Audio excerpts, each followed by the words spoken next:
To better your best and your world, you need to dig deep and grow.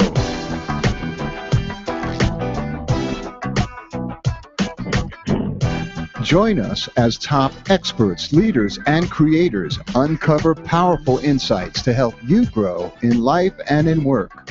And now, your host, Michael McAvoy.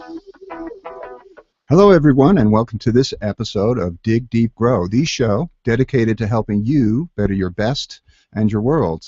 We're going to be talking about tools for living a better life, creating some more joy in your life, embracing prosperity.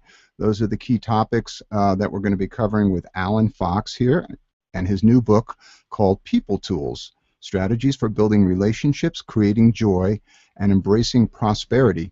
These are 54 tools that are in the book.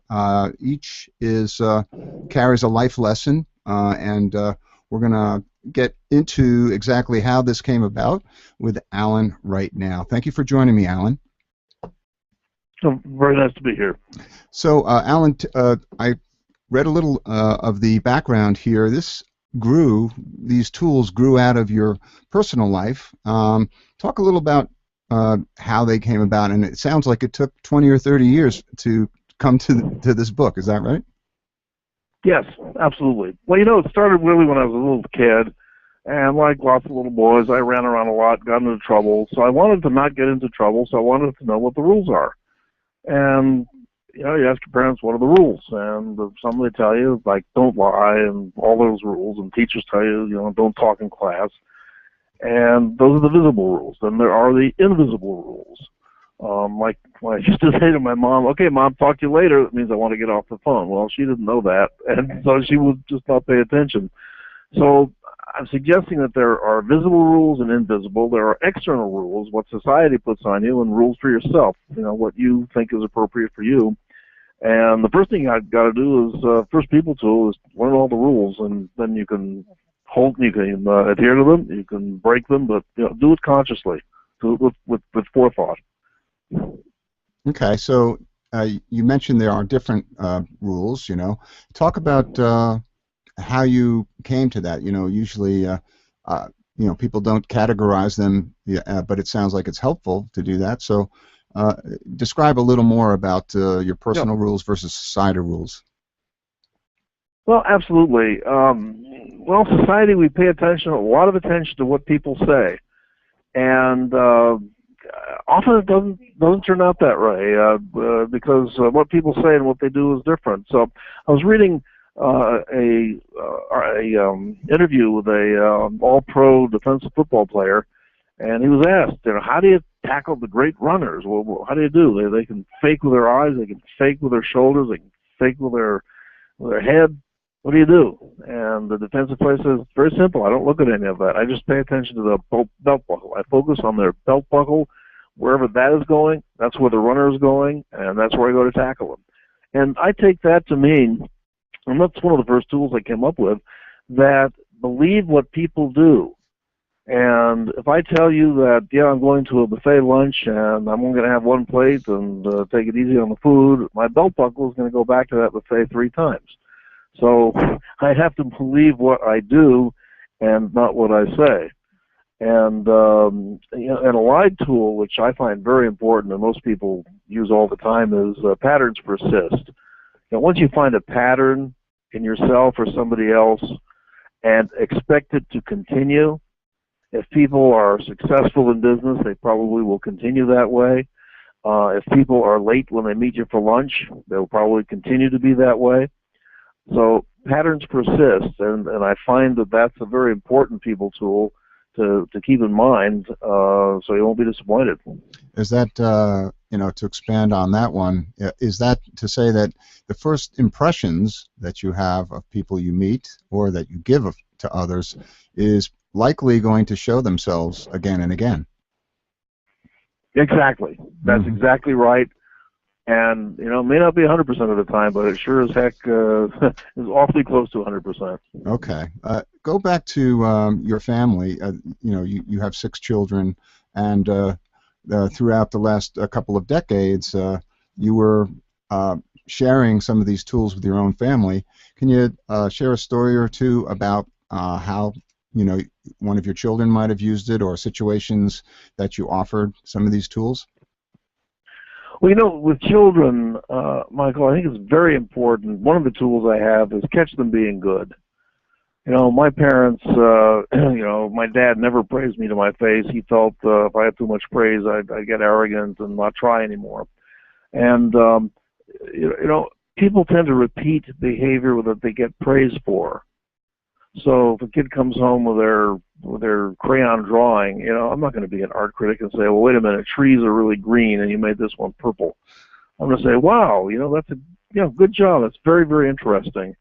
And encourage kids to do what you want them to do. And if they do something you don't like, you try to ignore it. Because, and there's a good psychological reason that's grounded in the fact that positive reinforcement gets more repetition of the behavior than negative reinforcement. Now, my dad punished me a lot, and all I wanted to do was avoid my dad. I didn't change the behavior too much.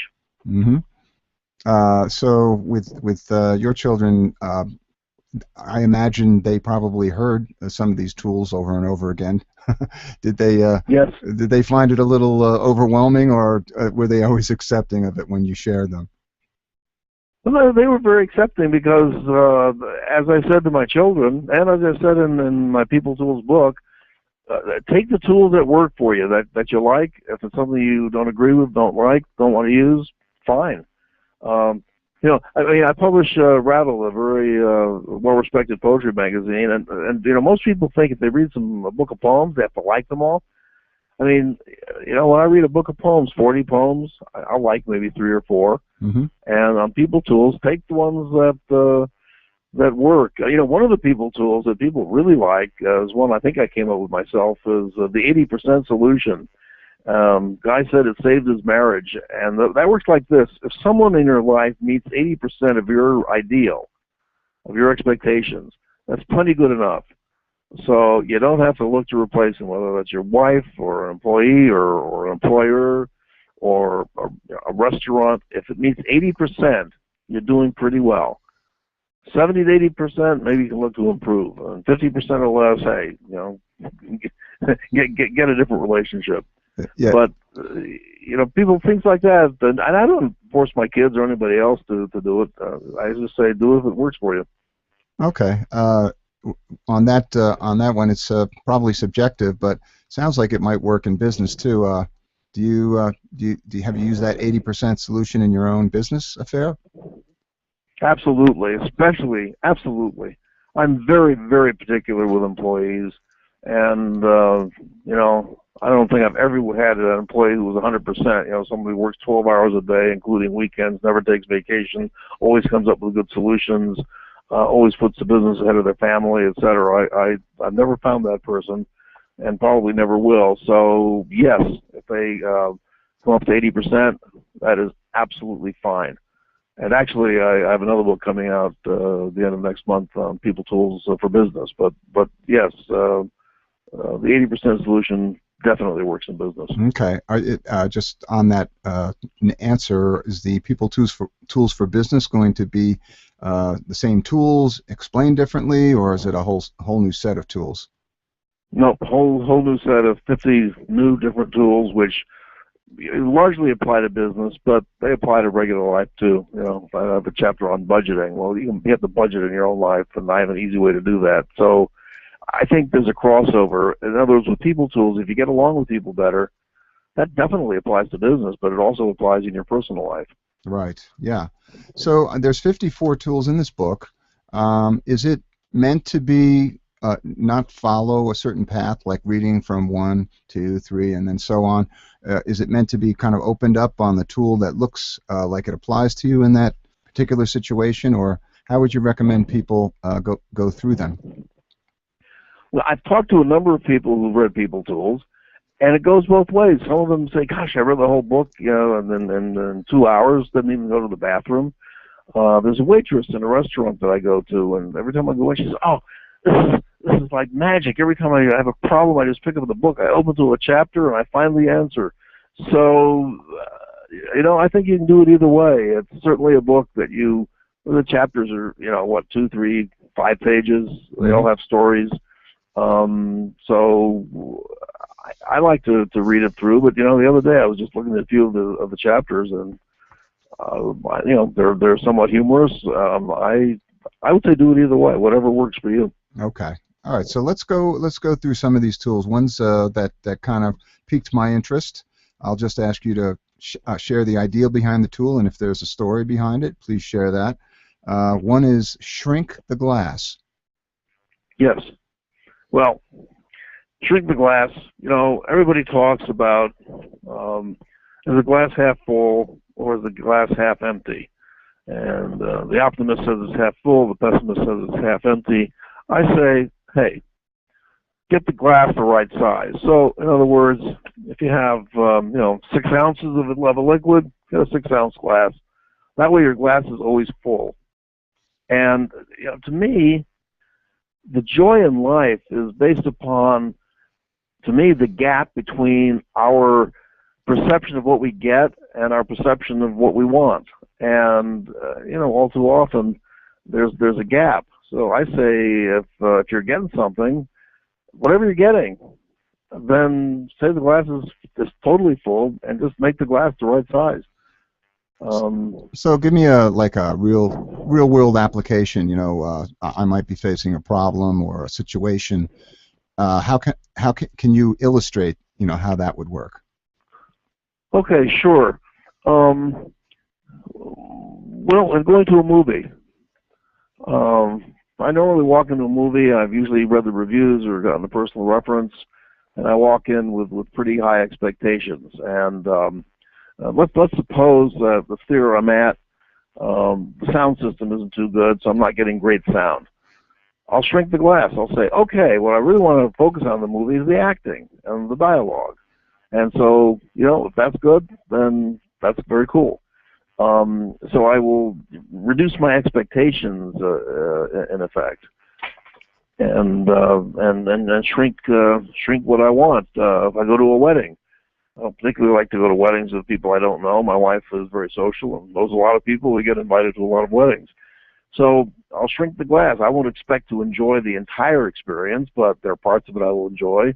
I'll enjoy the ceremony or being outdoors in a beautiful place or often the food.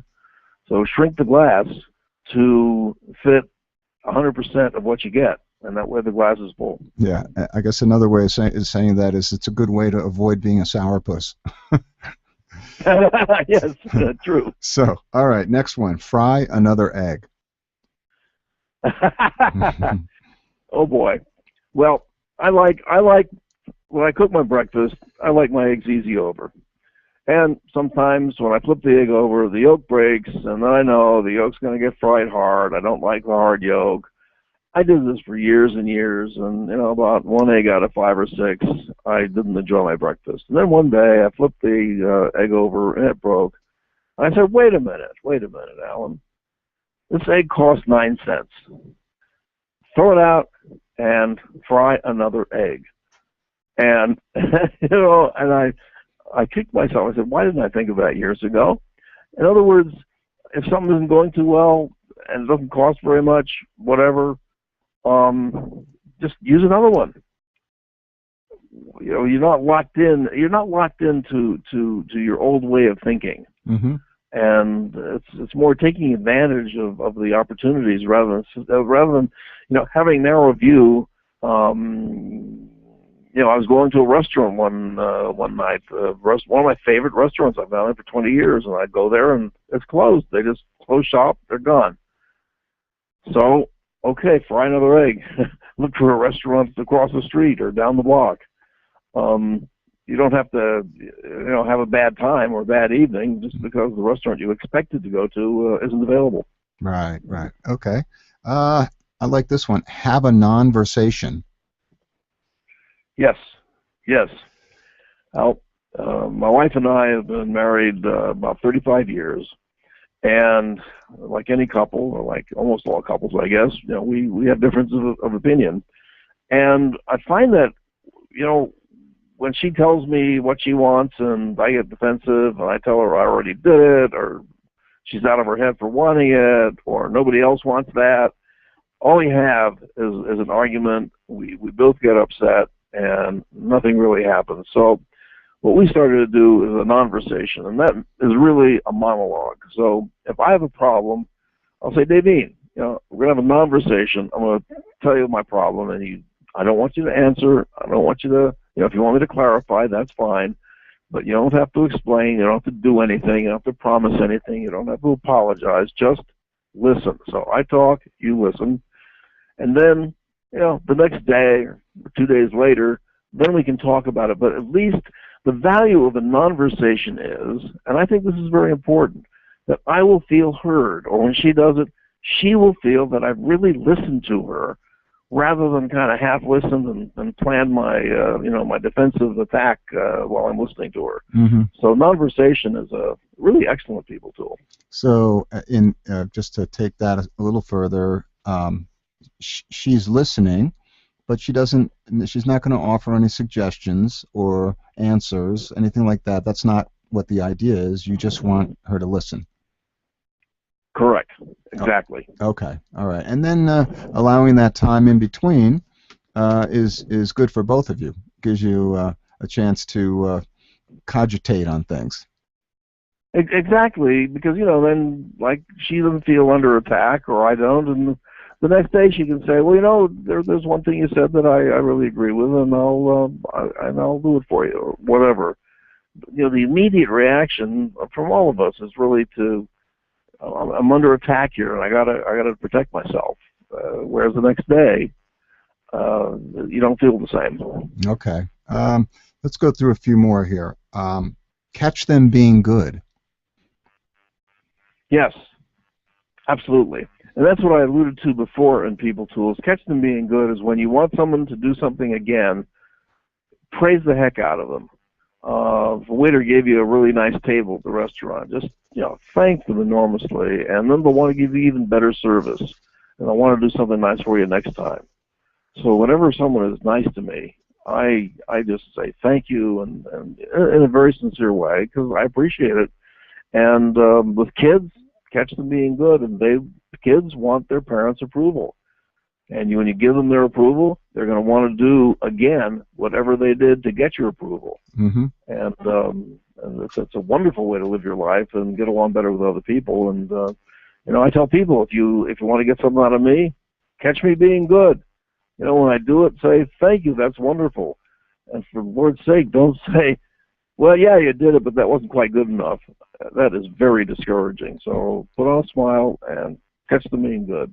Right. Okay. That sounds like it would be. I know that you operate a business, and so I'm sure you apply that in with your employees and that type of thing. Do you find that there's a different that you have to apply it differently because there's certain expectations about performance and that in business?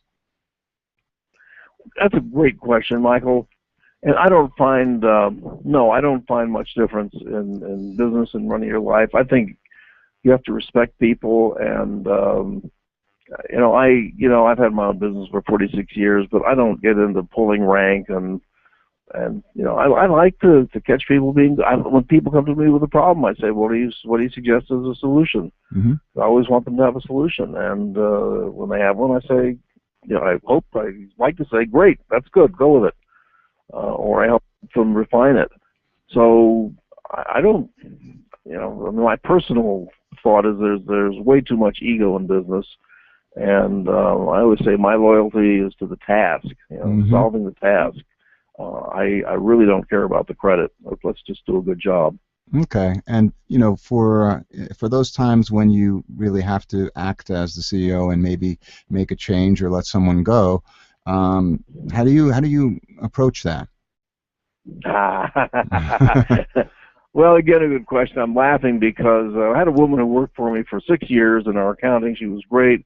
She quit to take another job. I wanted an assistant to help me with my books. She was supposed to be really good at that, and she's going to marry a stepson of mine. And she was terrible at the job, and I had to fire her after about 4 months. And that's something I cover really nicely in the People Tools for Business coming out. But the deal with when you have to fire someone, look at it this way. It's a good thing for you, certainly, because they haven't worked out. They're not doing the job that you expected them to do. Also, it's good for them because they're doing something that they know they can't do. They know they're getting criticized. They hate coming to work. It gives them an opportunity to find a job which they're better suited for. You know, one time I had a legal secretary. I fired her after 6 months. Saw her in the lunchroom in the same building a year later. She says, "Alan, remember me?" I said, "Yeah, I do." She said, "Well, now I'm working for the attorney in the penthouse." I said, "Really? Well, that's nice." And she said, "And he thinks I'm the best secretary he's ever had." Well, she found her niche. It wasn't with me. So, you know, you don't have to think of it as a bad thing. And actually, the woman I fired recently got a better job at another company back doing accounting, which is where she properly belonged. For her, she probably could have applied a couple of those tools, maybe like the shrink the glass one, or one of the Yes. Yes, right. I totally agree. All right, we've got a time for a couple of more. So let's go with A Million Miles Away. Focus on the process and let go of the outcome. Yes, absolutely. You know, in life, the outcomes, if I travel to New York, you know, the arriving there is a matter of a few seconds. The trip takes, you know, hours if by plane and days if by something else. And I like to have a perspective, so I like to look at myself and my problems from the proverbial million miles away. Because up close and personal, all of our problems, if you have a hangnail and it's your hangnail, boy, it hurts like heck, and you know you really don't like it. From a million miles away, it's really kind of pretty small, and who cares? So I think I can get a better perspective and hence pay more attention to the process and solving problems by kind of putting it way far away from me and not something I'm intimately involved in.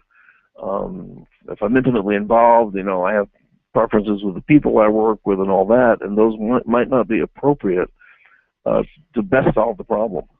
Okay. All right. I'm speaking with Alan C. Fox about his new book called People Tools, 54 Strategies for Building Relationships, Creating Joy, and Embracing Prosperity. And I'm going to ask you about one more tool before we go, and it's called Sunk Cost. Okay. Sunk cost is a very, very important tool. You learned it in business school. I apply it in life. Sunk cost is this. Whatever cost you put in your life, money, time, emotional investment, whatever it is sunk. In other words, it's in the past. What you're interested in is in the future. And I was seeing a comedian recently last week. Got great write-ups. My friends liked them. Went in. It was an hour show.